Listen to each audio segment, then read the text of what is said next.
২৪-এর উত্তাল জুলাই যখন রাজপথ কাঁপছিল স্লোগানে, তখন বাংলাদেশের সাধারণ মানুষ একদল তরুণ মুখের মাঝে নিজের মুক্তি খুঁজে পেয়েছিল। নাহিদ ইসলাম, সার্জিস আলম কিংবা আসিফ মাহমুদ এরা তখন কোনো রাজনৈতিক দলের নেতা ছিলেন না, ছিলেন কোটি মানুষের কণ্ঠস্বর। আয়নাঘরের ত্রাস কিংবা ডিবি কার্যালয়ের ডাইনিং টেবিলের নাটক উপেক্ষা করে নাহিদ ইসলাম যখন অনড় থাকলেন, তখন সারা দেশের মানুষ তাকে নিজের সন্তানের মতো করে ভালোবেসে আগলে রেখেছিল। কিন্তু পরবর্তীতে এনসিপির এসব নেতারা নিজের ইমেজ নিজেই নষ্ট করেছেন, সেই সাথে এনসিপিকে ধ্বংসের মুখে ঠেলে দিয়েছেন। এদের মধ্যে অন্যতম হলেন সার্জিস আলম। তিনি বর্তমানে বাংলাদেশের রাজনৈতিক প্রেক্ষাপটে অন্যতম আলোচিত ও বিতর্কিত এক নাম। শুরুতে তার ইমেজ অত্যন্ত ইতিবাচক এবং প্রতিবাদী এক তরুণ নেতা হিসেবে গড়ে উঠেছিল। কোটা সংস্কার আন্দোলনের শুরু থেকে ঢাকা বিশ্ববিদ্যালয়ের ছাত্র হিসেবে তার নির্ভীক উপস্থিতি এবং সাধারণ শিক্ষার্থীদের পক্ষে তার বলিষ্ঠ কণ্ঠস্বর তাকে খুব দ্রুত জনপ্রিয়তার তুঙ্গে নিয়ে যায়। বিশেষ করে ডিবির হেফাজতে থাকা অবস্থায় এবং সেখান থেকে মুক্তি পাওয়ার পর তার যে অনমনীয় ভাবমূর্তি তৈরি হয়েছিল তা মানুষের মনে সাহস সঞ্চার করেছিল।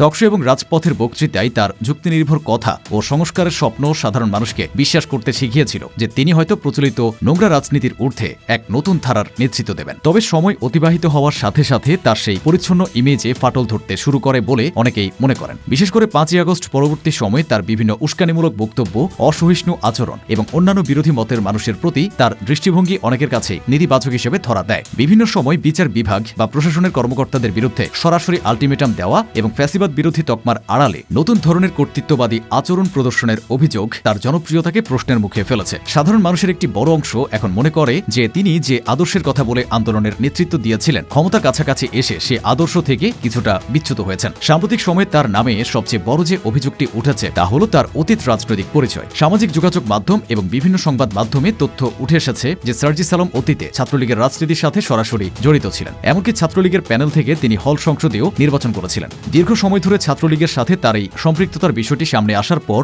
তার বর্তমান কর্মকাণ্ড নিয়ে জনমনে চরম সন্দেহের সৃষ্টি হয়। যারা তাকে নিঃস্বার্থ ছাত্রনেতা মনে করতেন, তাদের মধ্যে একটি বড় অংশ এখন তাকে একজন সুবিধাবাদী চরিত্র হিসেবে দেখছেন, যিনি পরিস্থিতি বুঝে নিজের রাজনৈতিক অবস্থান পরিবর্তন করেছেন। জাতীয় নাগরিক পার্টি এনসিপির আহ্বায়ক নাহিদ ইসলামের রাজনৈতিক কর্মকাণ্ড ও উপদেষ্টাকালীন বিভিন্ন সিদ্ধান্ত নিয়ে জনমনের নানা বিতর্ক ও অভিযোগ তৈরি হয়েছে। বিশেষ করে অন্তর্বর্তীকালীন সরকারের উপদেষ্টা থাকাকালীন তার ব্যক্তিগত সহকারী পিএ আতিক মোর্শেদের বিরুদ্ধে মোবাইল ব্যাংকিং সেবা, নগদের প্রায় ১৫০ কোটি টাকা আত্মসাৎ এবং ক্ষমতার অপব্যবহার করে স্বজনপ্রীতির অভিযোগ ওঠে। যদিও নাহিদ ইসলাম এই দায় সরাসরি নিজের উপর নেননি, তবে তার নিকটস্থ সহকারীর এই আর্থিক কেলেঙ্কারি তার স্বচ্ছ ভাবমূর্তিকে বিতর্কিত করেছে। নাহিদ ইসলামের বাৎসরিক আয় ও সম্পদ নিয়েও রাজনৈতিক মহলে বিতর্ক সৃষ্টি হয়েছে। ২০২৬ সালের শুরুতে প্রকাশিত তথ্য অনুযায়ী তার বার্ষিক আয় ১৬ লক্ষ টাকা দেখানো হয়, যার মধ্যে একটি বেসরকারি প্রতিষ্ঠানের পরামর্শক হিসেবে মাসিক ১ লক্ষ টাকা সম্মানের বিষয় উল্লেখ ছিল। এ আয়ের উৎস এবং স্বল্প সময়ে তার জীবনযাত্রার পরিবর্তন নিয়ে সামাজিক যোগাযোগ মাধ্যমে অনেক নেতিবাচক আলোচনা হয়েছে। এছাড়া এনসিপি গঠন ও এর রাজনৈতিক উদ্দেশ্য নিয়েও অনেক ত্যাগী কর্মী ও ছাত্রনেতাদের মধ্যে অসন্তোষ দেখা দেয়, যার ফলে বাগেরহাট সহ বেশ কিছু জায়গায় এনসিপির স্থানীয় নেতারা পদত্যাগ করেন। জাতীয় নাগরিক পার্টির যুগ্ম মুখ্য সমন্বয়ক আব্দুল হান্নান মাসুদের রাজনৈতিক ও ব্যক্তিগত ভাবমূর্তি সংকটের মূলে রয়েছে তার এবং তার বাবার হলফনামায় প্রদর্শিত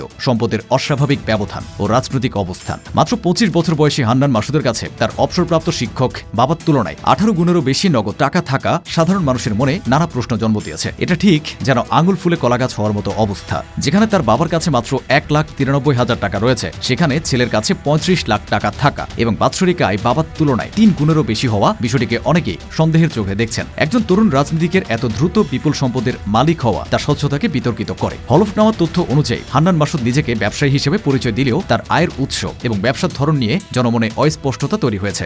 আলিম পাশ করা এই তরুণ ঢাকায় একটি প্রতিষ্ঠানের মালিক হিসেবে যে পরিমাণ বার্ষিক আয় দেখিয়েছেন তা তার বয়সের তুলনায় অনেককে অবাক করেছে। এছাড়া তার বাবা ২০২৪ সালের নির্বাচনে বাংলাদেশ সুপ্রিম পার্টির হয়ে মনোনয়নপত্র জমা দিলেও একই আসন থেকে হান্নান মাসুদের মনোনয়নপত্র জমা দেওয়া এবং তাদের জীবনযাত্রার বৈপরীত্য রাজনৈতিক মহলে নেতিবাচক আলোচনার জন্ম দিয়েছে। তাদের পারিবারিক টিনশেড বাড়ি ভেঙে আতপাকা ঘর তৈরির বিষয়টিও এ সম্পদ বৃদ্ধির খতিয়ান হিসেবে সামনে আসছে। জাতীয় নাগরিক পার্টি এনসিপির সাথে সংশ্লিষ্টতা এবং অন্তর্বর্তীকালীন সরকারের উপদেষ্টা হিসেবে মাহফুজ আলমের বিরুদ্ধে বিভিন্ন সময় বেশ কিছু অভিযোগ ও বিতর্ক সামনে এসেছে। বিশেষ করে সামাজিক যোগাযোগ মাধ্যমে তার এবং তার ভাই মাহবুব আলমের বিরুদ্ধে অস্ট্রেলিয়ায় ৬.৫ কোটি টাকার অবৈধ আর্থিক লেনদেনের একটি অভিযোগ ওঠে, যা রাজনৈতিক মহলে বেশ চাঞ্চল্য তৈরি করে। যদিও মাহফুজ আলম ও তার ভাই এই অভিযোগ অস্বীকার করে এর জবাব দিয়েছেন, তবু এই বিষয়টি তার স্বচ্ছ ভাবমূর্তির উপর এক নেতিবাচক প্রভাব ফেলেছে। এছাড়া এনসিপি থেকে বহিষ্কৃত বহিষ্কৃত নেতা মুনতাসির মাহমুদ সরাসরি মাহফুজ আলমের বিরুদ্ধে ক্ষমতার অপব্যবহারের অভিযোগ আনেন। মুনতাসিরের দাবি অনুযায়ী মাহফুজ আলমের প্রভাবে তাকে চাকরি ও দলীয় পদ থেকে অব্যাহতি দেওয়া হয়েছে এবং তার নির্দেশে পুলিশি হামলার ঘটনা ঘটেছে। এ অভ্যন্তরীণ কোন্দল এবং প্রকাশ্য বিষোদ্গার মাহফুজ আলমের রাজনৈতিক গ্রহণযোগ্যতাকে প্রশ্নবিদ্ধ করেছে। পাশাপাশি ভারতের কিছু সংবাদ মাধ্যম ও বিশ্লেষক তাকে একটি নিষিদ্ধ সংগঠনের সাবেক সদস্য হিসেবে দাবি করে তার রাজনৈতিক আদর্শ নিয়ে বিতর্ক উস্কে দিয়েছেন, যদিও তিনি বরাবরই এই দাবি নাকচ করে আসছেন। এছাড়াও জাতীয় নাগরিক পার্টির মুখ্য সমন্বয়ক নাসিরউদ্দিন পাটোয়ারির বিরুদ্ধেও রয়েছে বেশ কিছু অভিযোগ। প্রধান অভিযোগগুলো মূলত তার রাজনৈতিক বক্তব্য এবং অন্য দলের নেতাদের বিরুদ্ধে করা বিভিন্ন মন্তব্যকে কেন্দ্র করে আবর্তিত। বিশেষ করে বাংলাদেশ জাতীয়তাবাদী দল বিএনপি ও যুব দলের নেতাদের নিয়ে করা তার কিছু মন্তব্যকে মানহানিকর ও বিদ্বেষমূলক হিসেবে গণ্য করে তার বিরুদ্ধে আইনি ব্যবস্থা নেওয়া হয়েছে। অভিযোগ রয়েছে যে তিনি দায়িত্বশীল রাজনৈতিক অবস্থানে থেকে উস্কানিমূলক ভাষা ব্যবহার করেছেন, যা একটি বড় রাজনৈতিক দলের ভাবমূর্তি নষ্ট করার চেষ্টা হিসেবে দেখা হচ্ছে। 2025 সালের নভেম্বরে ঢাকা মহানগর দক্ষিণ যুব দলের এক নেতার বিরুদ্ধে চাঁদাবাজি ও দুর্নীতির গুরুতর অভিযোগ তুলে তিনি বক্তব্য দেন। তার বক্তব্যে তিনি ওই নেতাকে উদ্দেশ্য করে বলেন, তিনি যে পরিমাণ টাকা আত্মসাৎ করেছেন তা দিয়ে দেশে একটি গণভোট আয়োজন করা সম্ভব। এছাড়া তিনি সংশ্লিষ্ট ব্যক্তিদের জমজমের পানি দিয়ে ধুয়েও পরিষ্কার করা যাবে না এবং বুড়িগঙ্গার পানি দিয়ে ধোয়ার প্রয়োজন বলে মন্তব্য করেন। এ ধরনের আক্রমণাত্মক ও রূপকধর্মী বক্তব্য রাজনৈতিক শিষ্টাচারের পরিপন্থী হিসেবে বিবেচিত হয়েছে এবং এর ফলে তার বিরুদ্ধে মানহানির মামলা দায়ের করা হয়। নাসিরউদ্দিন পাটোয়ারির বিরুদ্ধে আরও অভিযোগ রয়েছে যে 5 আগস্টের পরবর্তী সময়ে তিনি সামাজিক যোগাযোগ মাধ্যম ও সংবাদ মাধ্যমে উদ্দেশ্য প্রণোদিতভাবে বিভ্রান্তিকর তথ্য ছড়িয়েছেন। রাজনৈতিক বিশ্লেষক ও বিরোধীদের মতে তার দোদুল্যমান অবস্থান এবং বিভিন্ন সময় ছাত্র সংগঠন বা রাজনৈতিক দলগুলো নিয়ে দেওয়া বিস্ফোরক মন্তব্য আন্দোলনের ঐক্য নষ্ট করার উপাদান হিসেবে কাজ করেছে।